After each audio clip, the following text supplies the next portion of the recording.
Hello everyone. In this video we're doing activity 6.2 in jamovi. So in this example we are looking at 36 people and measuring how often they use their cell phone while driving before watching a documentary about the dangers of cell phone use while driving, and then again after that.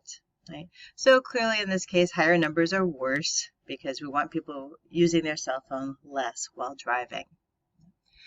So we're going to do repeated measures T by clicking on t-test and clicking on paired samples T. So we have two variables, their scores before, or the number of times they did the number of times they used the cell phone in busy traffic before the documentary and then after the documentary. So we're going to ask for a mean difference with confidence intervals around it, effect size with confidence intervals, descriptive statistics and descriptive plots. And then we have to decide on our hypothesis. So in this case, we're doing a two-tailed hypothesis because we're looking at whether or not the intervention has an effect on people's cell phone use. So it's possible that using this or watching the intervention means people lose or reduce their use of the cell phone while driving. But it's also possible that people actually react negatively to the documentary and actually increase their use for some reason, which would also be problematic. So we're doing a two-tailed test for this example. So our mean starting at time 1 was 5.67, and after the video at time 2 we have a mean of 5.19. So it looks like scores went down. Right? We have a standard deviations of 1.01 and 0.98 for these two groups, or not two groups, but for these two times. And so what we need to determine is, does that mean difference represent a true difference, or is it probably just due to sampling error?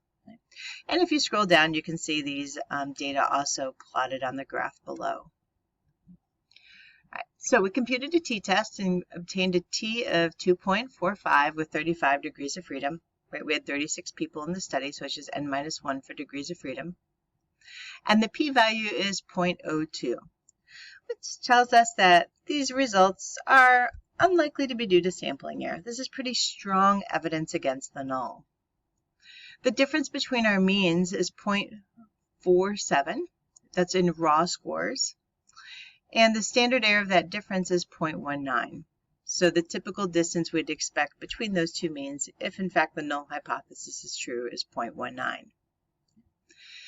We compute a 95% confidence interval around that mean difference and find that the mean difference, we're 95% sure that the true value is somewhere between 0.08 and 0.86 in raw score units.